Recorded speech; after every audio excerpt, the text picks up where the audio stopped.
So, should you get involved in an ICO? Now, I've worked very hard to try and keep my personal opinions kind of on the fence here. But my main message today is to point out that not all ICOs are bad and not all are good. Technology is inherently neutral. There's a few people smiling who know me, have heard me make this impassioned speech before. Technology is neutral. It can be applied for positive and can be applied negatively. It depends on the people who are implementing it. And it's those people we regulate. We don't regulate the technology, we don't regulate the framework, we don't any more than we regulate Windows or OS X. We regulate activity. So, what we're not here to tell you is whether you should buy coins or tokens or don't buy them. Only to say if you do choose to get involved, then just do so with all the facts. That the whole purpose of this outreach program is to give you the tools and the questions to help you determine whether or not what you're buying is what you're expecting. If you do want to get involved, as Claire's mentioned, and I'll be handing over to the experts shortly, the experts have produced a useful guidance which includes really an overview of what an ICO is, but also the things to look out for. What I also have, just to add a bit of colour to my very exciting description so far, is to show you a typical example of what an ICO website looks like. This is from Howie Coins, and again, there's a few smiles around the audience. I particularly like this website. It's not a legitimate ICO, I should point that out. It is designed entirely as an educational purpose. What's very interesting is how similar most ICO websites are to this. Virtually all have some sort of countdown. The idea of that countdown is to ramp up the pressure and to really capitalise on your fears of missing out on this particular offering. Virtually every ICO website I've seen has a countdown of some description. 15%, 25% bonus if you invest now. Give me your money now. A bit further down the page on this one. Hands up in the audience, who can tell me what this ICO is actually investing in? Because I can't tell. And I've spent quite a long time looking at this website. A lot of them don't tell you. It comes back to disclosure and disclosure rules and what people have to tell you. ICOs don't tell you anything. There's lots of exciting words. Magic of coin trading. I particularly like that one. Look at you can use it in the travel industry. You know, it's all sexy stuff, but it's meaningless. It doesn't mean anything. These points here we see quite a lot. Obviously varied. Officially registered with the US government. They aren't. We'll trade on SEC compliant exchanges. No such thing. But it doesn't stop people putting them out. We see this all the time.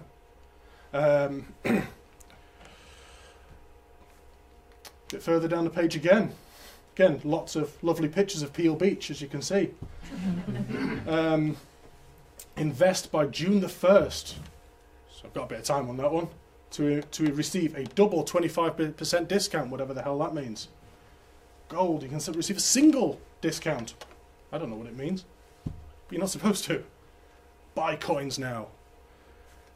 So I particularly like this one. So when you click on buy coins now, it brings you to the SEC's more educational side of the website.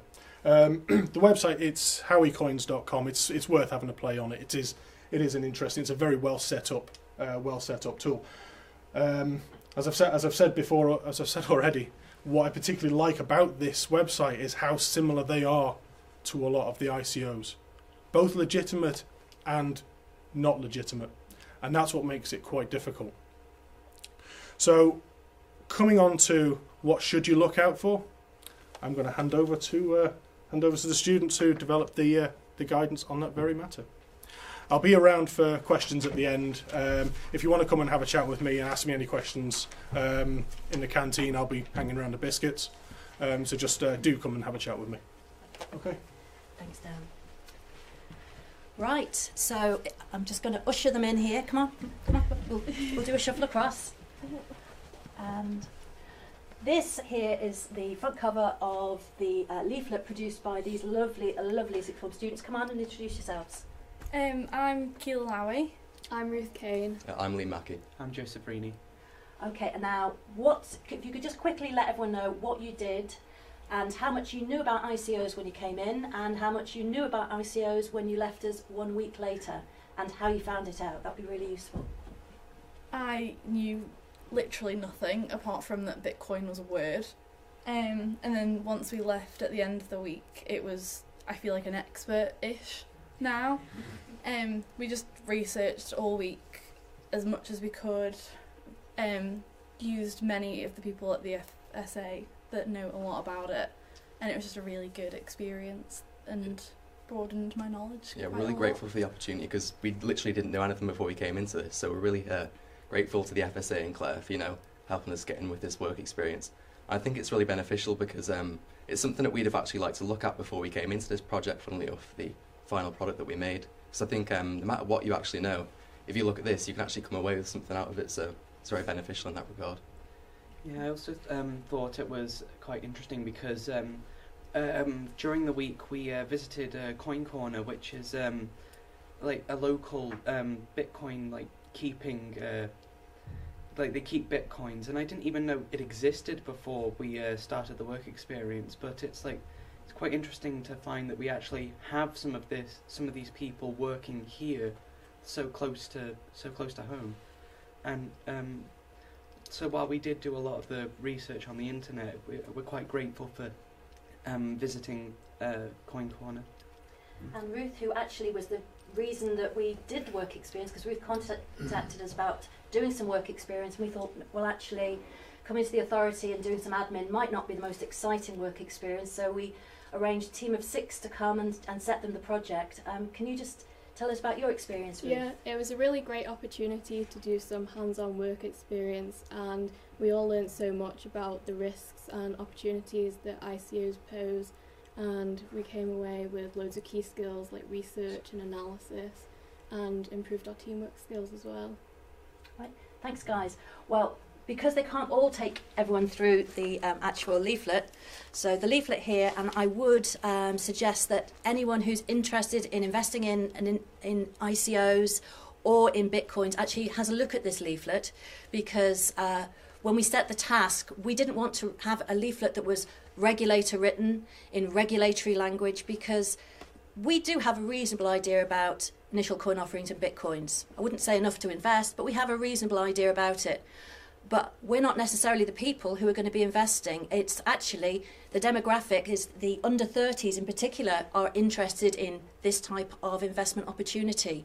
So we wanted to have somebody come in who could talk that language and understood what the motivations somebody might have in coming and doing it. So what we've got is a very simple leaflet, and I'm just going to take you through a couple of sections of it very, very quickly. Pros and cons of an ICO, as identified by our lovely students. They're all positives, and I'd be the first to say it. So, potential for high rewards. ICOs can go up in value very, very quickly indeed. However, the downside, high risk. New ventures generally are more risky, so there is a higher risk, and if they don't succeed, the coins or tokens won't have any value. There is no compensation scheme behind ICOs. There is nobody who's going to come in and repay the money. And what's more, the ICOs may not even be in the Isle of Man. Typically, they're not. They may be anywhere in the world. So actually, trying to get your money back if something goes wrong may not even be possible.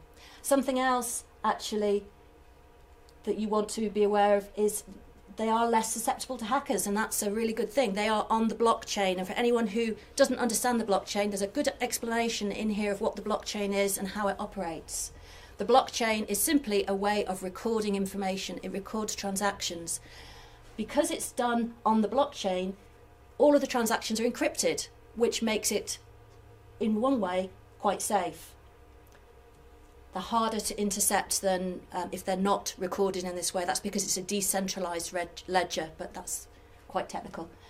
However, that very reason also makes them open to fraud. They can be scams. Now, a typical scam, it was a pump and dump scheme. It's a lovely phrase, pump and dump. What's that? The insiders to an arrangement might say on day one, we'll get lots and lots of these coins. I'll buy them at a fraction of a penny. I'll buy lots and lots of them. Then we'll launch the ICO, because we bought it in the pre-launch period, a very, very attractive rate, and we'll get a lot of information out there. We might get a celebrity endorsement. We'll get all of this. This is the next big thing. The price goes up like that, at which point the insiders sell their coins. And if you find out then that actually all of the hype didn't come to fruition, they haven't got a product, and the price goes down like that. The investors invest at the top. What they're left with is nothing at the bottom. And that's one of the key risks around an ICO if you don't know what it's about. So the Howie Coins one is a very good example. In that one, you couldn't actually tell what it was investing in. You couldn't tell very much at all about it. If you invested in that with a lot of hype and a very fancy website, you could buy in right at the top and lose everything. And that's one of the risks in this type of investing, or any investment where you haven't done your research. It's not a risk that's specific just to ICOs. It's a general risk, but fraudsters are very good at doing publicity. So they are available to the public, which is a positive. Anyone can create an ICO or invest in one. So they're quite an open structure, and that makes it quite powerful. If somebody's wanted to develop a new product, they can get investment in a really nice, easy way, without too much red tape, without too much bureaucracy, which means that they have an opportunity to develop things. But it also means that anyone can do it. That again brings it back to anyone can do it. A fraudster, they can pretend to be somebody else because it's all on the net. So you have to do your homework. ICOs are unregulated. If something goes wrong, we can't help you. The UK FCA can't help you. The Ombudsman on the Isle of Man can't help you. You are very much on your own if something goes wrong on this. So if you are going to invest, be aware that you might actually not get anything back at the end of it. Privacy. A lot of people say it's great, it's very private, and it is private. And as a regulator, that's a sort of a two-stone thing, that really, because it's private means you don't know where everything has gone, but you do. So it's private in that people will get encrypted keys so that they can access it, but all of the transactions are recorded, and you can actually trace it back through to the keys. It's more difficult, but all of the transactions are recorded. But because it's private, the normal person can't track it back to see who they've been dealing with. They might think they've been dealing with somebody completely different to the person they've actually been dealing with. So again, it's all about being careful. Uncertainty. ICOs aren't required to produce information. A company has to produce, by law, lots and lots of information before it can get any money from the public. A regulated firm has to produce even more information, and it has to be in a way that's understandable. An ICO, generally speaking, doesn't have to produce anything. So nobody's there checking that what they've put out is accurate and up to date. So if you're going to get involved, do your due diligence. And finally, red flags. Now, this is for general online investment fraud. An online investment fraud is the same as any other fraud. Fraudsters are out there, whether it's in the street or online. It's just online they're more anonymous, and it can make it more powerful. So if you go onto a website and it's full of poor grammar and spelling, just be aware that most legitimate firms would have used the spell checker and would actually want to be getting their message across in a nice, clear, clean way. That's a real red flag. Now, that's a red flag for not a very good fraudster, because a good fraudster is good at promotion, but it's a good flag. Pressure and sense of urgency, countdown clocks. Why do they need your money within the next hour or the offer's going to expire? If this is a lot of money that you're thinking of putting somewhere, something that's important to you, why would you be rushed into doing it? A fraudster will want you to take no time at all and just push on with your sales. No, another one though is no time frame on sales. Slightly counterintuitive. If somebody's really going to develop a product, software or something else, or they've got a project, they're going to have a project start date, and they need the funds to be in place for the project start date, not later on. So avoid pressure sales, but if it's an open-ended offer that goes on forever, then actually you've got to ask yourself, are they really trying to develop anything at all? High unrealistic returns and interest. It's very easy to promise 100% returns. I haven't seen anything that delivers 100% returns, certainly not over a short period of time, but it's very easy to promise it. And if there's no regulator behind it saying you can't overpromise, that again means there is no control. So something that promises unrealistic returns, if it seems too good to be true, it probably is. And guarantees, if you're investing in a new business and they say, we guarantee you'll get your money back, I'd be very scared about that, because any new business can fail. You might not get all of your money back. You might get more back, you might get less. If you're investing in a new business, there isn't any guarantees. Claiming to be regulated, as we've said, ICOs generally aren't regulated at the moment. If anyone claims to be regulated, ask who their regulator are and go to that regulator and check. If they say they are regulated by the FSA, check on our website. We have registers. Don't check on a link they send you though, because they could clone or set up their own register, but do go and check. Vague white papers. A white paper is what they put out to sort of explain the whole proposition. If you can't understand it and it's vague, you don't really know what it's all about, that probably means it's either ill thought out, so it's going to fail, or it might mean it's a scam. Celebrity endorsements and impersonations. Again, celebrities aren't necessarily going to be investment experts. Celebrities are good at being celebrities and doing what they do. So just because your favourite celebrity says, invest in this, it's going to make you a fortune, doesn't mean it will. Co-founders, team members and advisors. A lot of the websites will talk about who's behind the operation. Check out these people. Do they exist? Are they real? Are they saying somewhere else that they're involved with this? So if you have somebody who's a high profile person saying that they are involved in producing this and they're a reputable person, that's something that might make you think this is more likely to be a reputable operation. But if they're not talking about it externally, or they don't exist, that's a red flag. Code repository, this is really techie, way beyond me, but if the code repository code is poorly done, and I think one of these flags is more than 50 lines of code for one function, or it's exceedingly vague or complicated, that means it's likely to be a fraud. Now, I couldn't check that out, but I have a brother who works in IT who if I asked him, he probably could check it out for me if I wanted to look at something. And if he says that code works and it looks nice and simple, that's more likely to be a realistic operation. And finally, credit card payments. If an ICO asks for your credit card, be very aware that that could be a scam.